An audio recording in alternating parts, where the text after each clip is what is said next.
सूरजपुर में यूपीएससी के छात्र का शव मिला है। फांसी के फंदे पर लटकता मिला है शव। आत्महत्या की आशंका जताई जा रही है। बिलासपुर में रहकर तैयारी कर रहा था।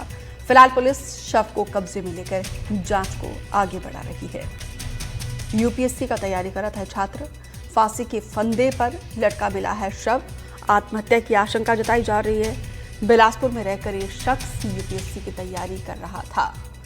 आईएएस बनने का सपना पालकर ये शख्स यूपीएससी की तैयारी कर रहा था, लेकिन अचानक ही ऐसा क्या हुआ होगा जिसके बाद से इस शख्स ने आत्महत्या जैसा खौफनाक कदम उठाया है।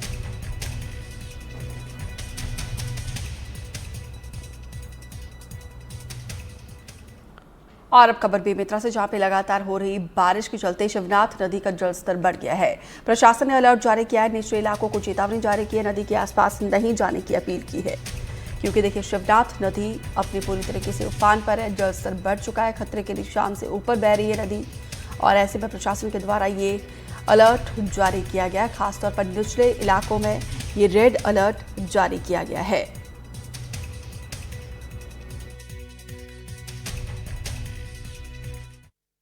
जैसा कि आपको पता है, जिला बेमेतरा तीन तरफ से शिवनाथ नदी से घिरा हुआ है और अभी पानी जो है उसमें चढ़ाव पर है।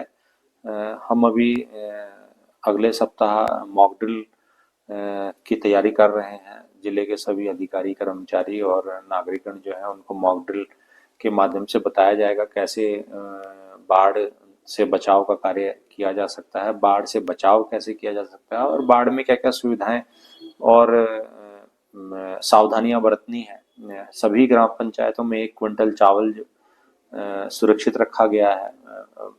जहां जहां डुबान क्षेत्र है वहां पर मुनादी करवाई गई है और राजस्व विभाग की टीम पुलिस और होमगार्ड के साथ लगातार जो है वो निगरानी कर रही है। कहीं पर भी किसी तरह की स्थिति अगर उत्पन्न होती है तो उसके लिए जिला प्रशासन तैयार है। गरियाबंद में कलेक्ट्रेट के सामने भूख हड़ताल पर बैठे मुरहा नागेश और उसके परिवार ने हड़ताल खत्म कर दी। 12 घंटे के बाद प्रशासन से लिखित में आश्वासन मिला। परिवार ने मांग पूरी नहीं होने पर आत्मदाह की चेतावनी दी थी। परिवार ने जमीन पर कब्जा दिलाने की मांग की थी और आरोप है कि उस जमीन पर कुछ लोगों ने कब्जा कर लिया था। मुरहा नागेश के पास 7.5 एकड़ जमीन है, लेकिन कोई अन्य आय का स्रोत या फिर पक्का मकान नहीं है। इस भूख हड़ताल को गरियाबंद थाना प्रभारी ओपी यादव ने मिठाई खिलाकर खत्म करवाया है और परिवार को नाश्ता करवाया। 2 महीना के अंदर अगर नहीं की कार्रवाई टूटी सुधार नहीं होगा ना तो दोबारा फिर आके बैठ जाएंगे। मांग पूरा हो गया है, लेकिन पूरा नहीं हुआ है, अधूरा हुआ है। अभी भी अधूरा हुआ है। एक कागज देखने से नहीं होता। कागज तो नहीं पढ़ा लिख के लिख दिए हैं, ये कागज को हम नहीं देख रहे हैं, लेकिन हम इज्जत को देख रहे हैं। अभी हमको धमकी धमकी मार दिए हैं। धमकी धमकी मारने के कारण कि हम भाग जा रहे हैं।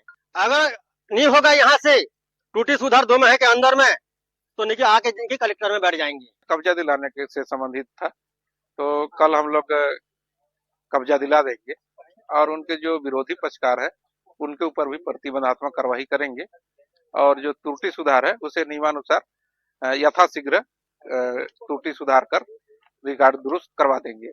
हाँ, लगभग 2 महीना के अंदर हम लोग ना कोशिश कर रहे हैं नियमानुसार। उससे भी कम हो सकता है, कम भी में भी कर सकते हैं। मतलब यथाशीघ्र उनका कार्रवाई करेंगे।